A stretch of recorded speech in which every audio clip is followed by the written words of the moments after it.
Hi hello and welcome to Thiya's kitchen. இன்றைக்கி நம்ம சேனலில் மொசரல்லா சீஸ் எப்படி செய்கிறது அப்படின்னு தான் பார்க்க போகிறோம். ரொம்பவே ஈஸியாக வெறும் ரெண்டு இன்க்ரீடியன்ஸில் தான் நாம் இன்றைக்கி இந்த மொசரல்லா சீஸ் வீட்டிலையே ரெடி பண்ண போகிறோம். ஸோ வீடியோவை தொடர்ந்து ஸ்கிப் பண்ணாமல் பார்த்துட்டே இருங்க. ரொம்பவே இன்ட்ரெஸ்டிங்காக இருக்கும் இந்த வீடியோ. வாங்க குயிக்காக வீடியோக்குள்ளே போயிடலாம். இப்போது ஸ்டவ்வில் ஒரு கடாய் வச்சுருக்கேன். அதில் நான் பால் ஆட் பண்ணிக்க போகிறேன். நான் இன்றைக்கி மதர்ஸ் டெய்ரி டோன்டு மில்க் தான் எடுத்திருக்கேன். நீங்கள் எந்த மில்க் வேணாலும் இதுக்கு யூஸ் பண்ணிக்கலாம். ரொம்ப ஃபேட்டாக இருக்கணும் அப்படின்லாம் கிடையாது. எந்த மில்க் வேணாலும் நீங்கள் இதுக்கு யூஸ் பண்ணிக்கலாம். இப்போது 1.5 லிட்டர் மில்க் எடுத்து நான் பேனில் ஆட் பண்ணிக்கிறேன். அடுப்பு வந்து சிம்மரில் தான் இருக்கணும், ரொம்ப ஹையில் வச்சிடாதீங்க. நம்ம இந்த பாலை வந்து கொதிக்க விட போகிறது கிடையாது, சூடு தான் பண்ண போகிறோம். நம்ம கை வச்சு உள்ளே விட்டு பார்த்தோம் அப்படின்னா நம்ம கை பொறுக்கிற அளவுக்கு சூடு இருக்கணும். அந்த டைமில் வினிகர் ஆட் பண்ணிக்க போகிறேன். வினிகர் இல்லை அப்படின்னாக்க நீங்கள் லைம் ஜூஸ் ஆட் பண்ணிக்கலாம், லெமன் ஜூஸ் ஆட் பண்ணிக்கலாம். ஸோ இப்போ வந்து வினிகர் வந்து கிராஜுவலாக ஆட் பண்ணி தான் நம்ம மிக்ஸ் பண்ணி விட்டுட்டே இருக்கணும். ஒரே நேரத்தில் எல்லா வினிகரையும் ஆட் பண்ணிடாதீங்க. நான் இன்றைக்கி ஒரு 6 டேபிள் ஸ்பூன் அளவுக்கு வினிகர் எடுத்து வச்சுருக்கேன். ஃபர்ஸ்ட்டு 2 ஸ்பூன் ஆட் பண்ணிவிட்டு நல்லா கலந்து விட்டுட்டேன். திரும்ப அகெயின் கிராஜுவலாக எல்லா வினிகரையும் சேர்த்து ஆட் பண்ணிட்டேன். இப்போ பாருங்கள், நல்லாவே பால் வந்து திரிஞ்சு வந்துருச்சு. இப்போ மூடி போட்டுட்டு ஒரு 3-4 நிமிஷம் அப்படியே விட்டுறலாம். அடுப்பு ஆஃப் பண்ணி தான் இருக்குது.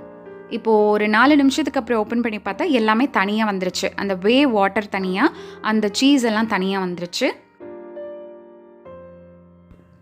இப்போ அந்த கடல் மில்க் எல்லாத்தையும் ஒன்றா சேர்த்து திரட்டி எடுத்து ஒரு பவுல் ஆட் பண்ணிக்கலாம். நம்ம அதை ஸ்ட்ரெயின் பண்ண போகிறோம். ஆல்ரெடி வந்து அதில் நிறைய வாட்டர் கண்டென்ட் இருக்கும் இல்லையா, ஸோ அது எல்லாத்தையும் நல்லா ஸ்ட்ரெயின் பண்ணிக்கலாம் ஒரு ஸ்ட்ரெயினரில்.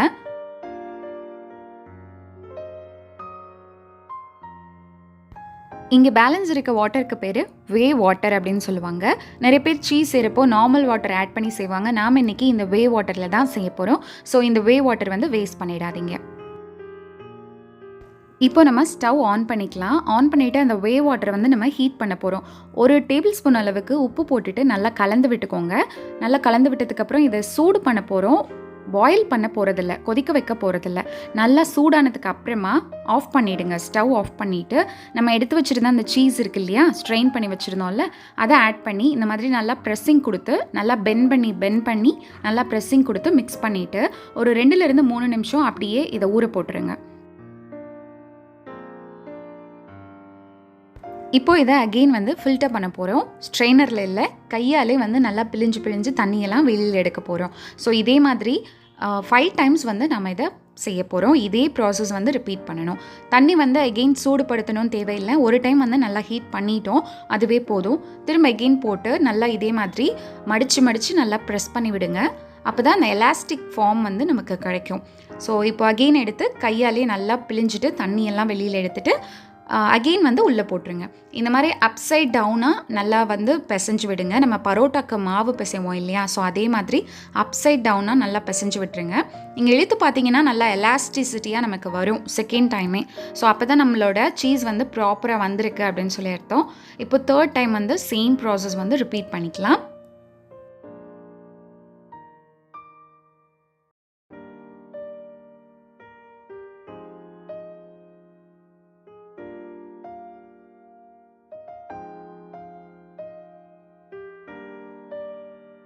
இப்போ நம்மளோட சீஸ் வந்து ஆல்மோஸ்ட் ரெடி ஆகிடுச்சு. இன்னும் பாக்கி ப்ராசஸ் இருக்குது. இப்போது ஐஸ் க்யூப்ஸ் எல்லாம் ஒரு பவுலில் போட்டுட்டு அதில் தண்ணி ஆட் பண்ணிவிட்டு அதில் நம்ம சீஸை வந்து ஆட் பண்ணிவிட்டேன். ஒரு 3-4 நிமிஷம் அதை டிஸ்டர்ப் பண்ணாமல் அப்படியே விட்டுடுறேன். ஏன்னா இது வந்து ஃபர்தர் குக்கிங் ஆகாமல் நம்ம ஸ்டாப் பண்ணுறதுக்காக தான் ஐஸ் க்யூப்ஸ் போட்ட வாட்டரில் ஆட் பண்ணுறோம். இப்போது இதையும் நல்லா ஸ்ட்ரெயின் பண்ணிக்கலாம் கையால். இப்போ வந்து நல்லா ஸ்ட்ராங்காக இருக்கும். நம்மளோட அந்த சீஸ் வந்து நல்லா திக்கான ஒரு சீஸாக நமக்கு கிடச்சிருக்கும். இப்போது தண்ணியெல்லாம் நல்லா ஸ்ட்ரெயின் பண்ணியாச்சு. கிளிங் ரேப்பர் யூஸ் பண்ணி, இல்லை நீங்கள் நார்மல் ரேப்பர் யூஸ் பண்ணி கூட இதை நல்லா டைட் பண்ணிடுங்க. டைட் பண்ணி கவர் பண்ணிவிடுங்க. நல்லா டைட்டாக இருக்கணும் அந்த கவர். இப்போ இதை ஒரு பவுலில் வச்சு நான் ஃப்ரிட்ஜில் வைக்க போகிறேன். ஒரு 2-3 மணி நேரம் வரைய நான் இதை ஃப்ரிட்ஜில் வைக்க போகிறேன். இப்போது 3 ஹவர்ஸ்க்கு அப்புறம் நான் எடுக்கிறேன். சூப்பராக செட் ஆகிருக்கு சீஸ். இப்போது இதை கட் பண்ணி காமிக்கிறேன் உங்களுக்கு எப்படி வந்திருக்கு அப்படின்னு சொல்லிட்டு. பார்த்தீங்கனாலே தெரியும் எவ்வளோ அழகாக இருக்குது பார்க்குறதுக்கே. நல்லா பியோர் ஒயிட் கலரில் சூப்பராக வந்திருக்கு நம்ம மொசரல்லா சீஸ். இப்போது இதை கிரேட் பண்ணி காமிக்கிறேன். நம்ம பீட்ஸா இதெல்லாம் யூஸ் பண்ணுறப்போ நம்ம நல்லா இந்த மாதிரி கிரேட் பண்ணி தான் மேலே வந்து ஸ்ப்ரிங்கிள் பண்ணி விடுவோம். ஸோ அதே மாதிரி நல்லா பூ மாதிரி வந்திருக்கு. தேங்காய் துருவோம் இல்லையா, அந்த ஒரு டெக்ஸ்சரில் வந்து நமக்கு இன்றைக்கி சீஸ் கிடச்சிருக்கு. இப்போ வந்து இதை நான் ப்ரெட்டில் வந்து அப்ளை பண்ணி எந்த மாதிரி நமக்கு டெக்ஸ்சர் வந்திருக்கு அப்படின்னு சொல்லி உங்களுக்கு செக் பண்ணி காமிச்சிடுறேன்.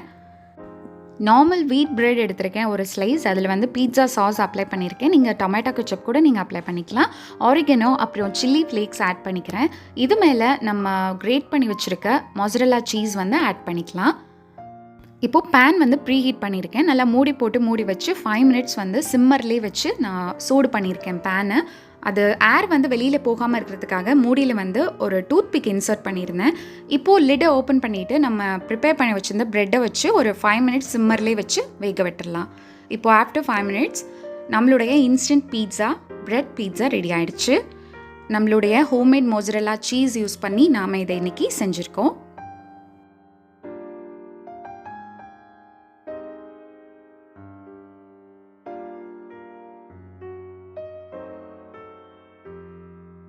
இந்த ஹோம்மேட் மொசரெல்லா சீஸ் ரெசிபி உங்களுக்கு ரொம்ப பிடிச்சிருந்தது அப்படின்னா லைக் பண்ணிவிட்டு மற்றவங்களுக்கும் ஷேர் பண்ணுங்கள்.